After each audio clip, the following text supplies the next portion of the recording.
Welcome to Addressing It with the Mailman. Tonight I get to spend some time with the hilarious and talented Kyle Grooms. He can be seen on Comedy Central, the film I Feel Pretty, starring Amy Schumer, and he's made multiple appearances on VH1, NBC, BET, CBS, and The Chappelle Show. He was voted Best Comedian of 2018 by Miami New Times.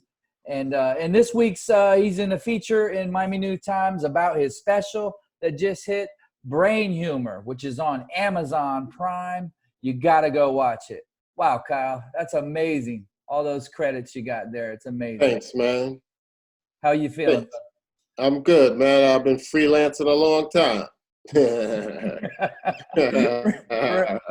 Yeah, still out here, still swinging it. You ready to get back on stage?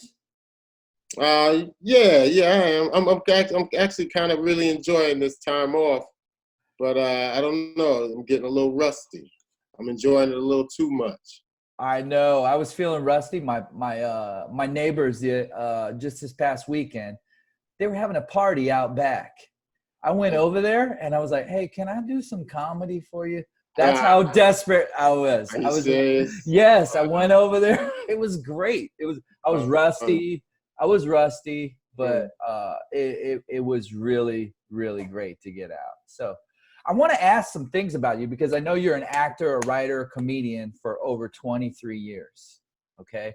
I know you have the special that just dropped. I want to get into that, but I wanted to ask you some questions before, like, okay, so where were you born? Elizabeth, New Jersey, St. Elizabeth Hospital. All right. And now it's Trinitas Hospital. Okay. A lot of Latinos in Elizabeth, New Jersey. Yeah. Oh, is that why you came to Miami to feel at home? Oh, no. When I came to Miami, I felt at home just because Jersey, Puerto Ricans, my high school, Pertambo, New Jersey. So I felt right at home. I'm part Latino. Right. How did you end up in Miami, though? Art Institute of Fort Lauderdale. I wanted to go to a school with a warm climate, get out of Jersey. So I said, hey, I'm going to either Florida or LA. LA was too far, but South Florida was, 2.5 hour plane ride. Let's do it. Nice. So let me ask you, when did you start comedy? I started in 1995 in Studio 183 back in the 1900s, late 1900s. Late 1900. I wish I would have started then because my early shows on horseback. Well, I was a mailman back then, so I was delivering mail on horseback as well. Oh, really? Oh, yeah.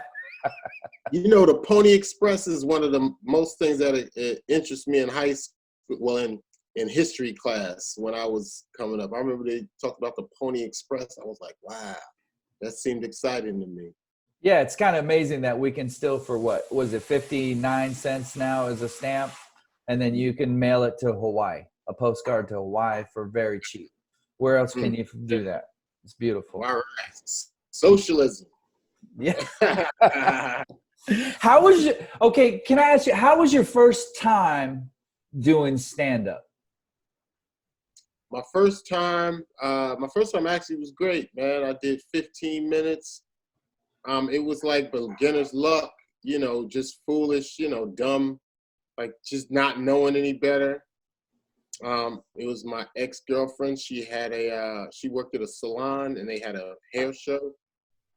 And I said, okay, I'm gonna go up and do some stand-up comedy. And I wrote a set and I did 14 minutes, and I killed the room, man. It was because I knew it was like a lot of like Puerto Ricans, Hispanics there. So I just talked about Spanish soap operas, novellas, dating Spanish girls, Latin bands. Then I talked about a few people in the crowd, did a few jokes about gays, and then wrapped it up. But it was good. It was a good set. 15 minutes the first time. That's amazing. Yeah, second time I bombed, but first time, yeah. What do you think? You bombed because you tried, like you felt like the first time you did so well, maybe you were like a little like, oh, yeah. So the first time, because I did it in New Jersey, it was kind of like I knew the crowd. I knew it was going to be what it was. I knew, if I could be funny. The second time, it was at Studio 183. It was my first time performing there in Miami. It was a real comedy club crowd that came to see people drinking, you know what I mean? And I Yeah. did okay. I did okay. I didn't kill. But then the next night I did, yeah, it was something. Actually, I recreated my first time on stage. Well, not my first time, but what it felt like in my first special, Miami Nights. I saw that clip on your Instagram. It's pretty funny. Okay. It's Yeah. yeah, you're in the bathroom fumbling around, right, all nervous. Yeah, I still feel that way because I'm a new comedian myself. I just started over a year ago, and yeah, but it's addictive. Once you do it, it's like wow, wow. But for some reason, the first couple of times doing it, I would just get my stomach automatically. First few years, I just have to use a bathroom, get bubble gut, get bubbly, you know? Bubbling. Okay, yeah, just like the clip. So when did you realize that you could be successful at comedy? Well, I don't know, maybe like 3 years in, 2 or 3 years in. Actually, 2 years in, because I did my Def Jam 2 years in. 2 years in, I got on Def Comedy Jam.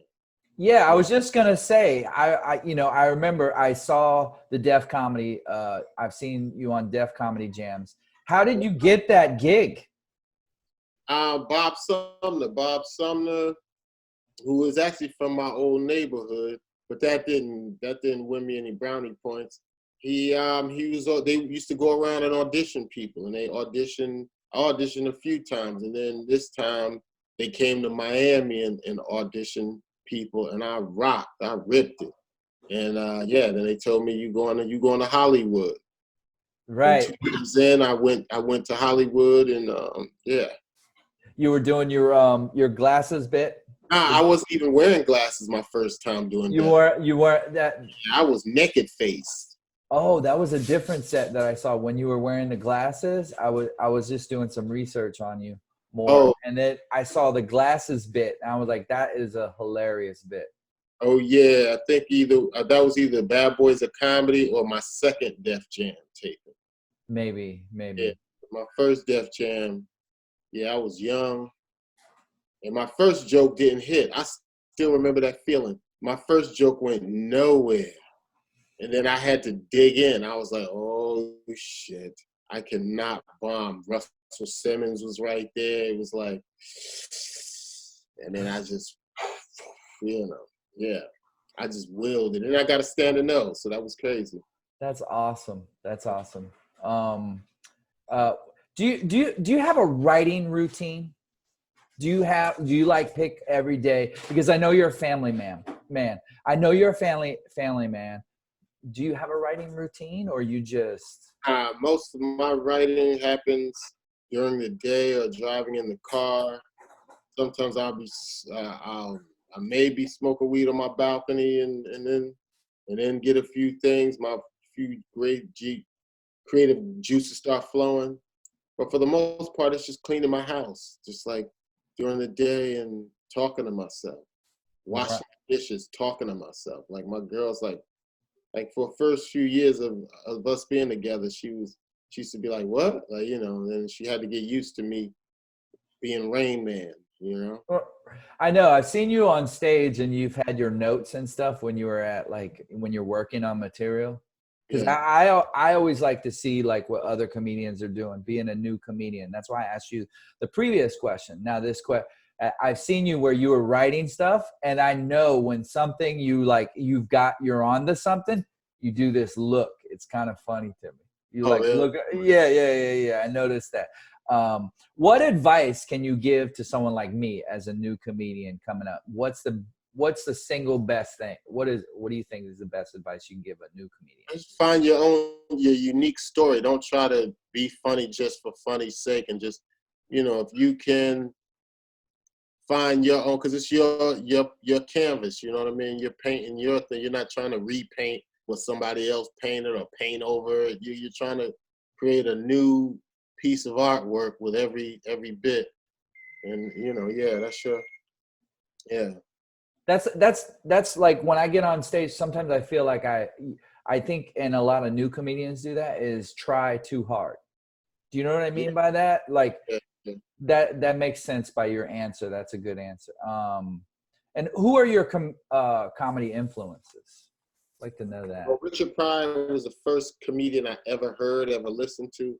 I still channel his voice sometimes when I'm, and I think my rhythm almost is a little Pryor-ish when I'm like, holy shit, I gotta stop doing Pryor. You know what I mean?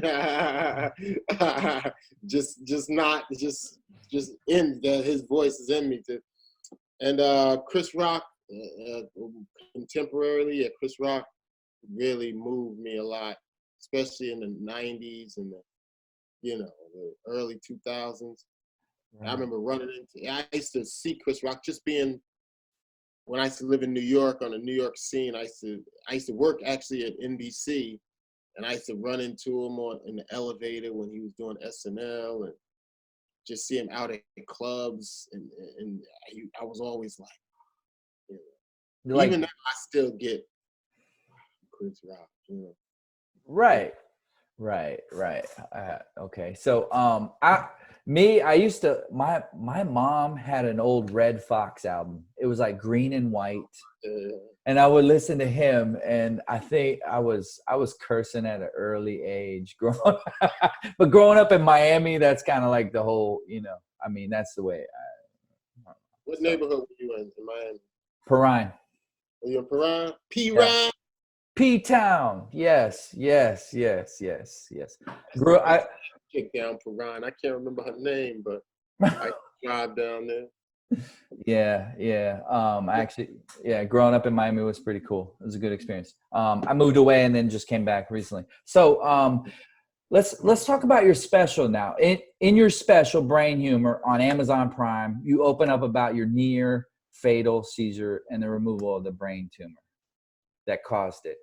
And with everything that's been going on, I think you said everyone watch a story with a happy ending. That's why I think everybody should watch this, because it does have a happy ending. You went through a big, that's, we've talked outside the, me from what I had to deal with, but what you had to deal with. How do you feel now? Where are you at in your life right now? Where do you feel? I feel amazing, man. I dodged a bullet.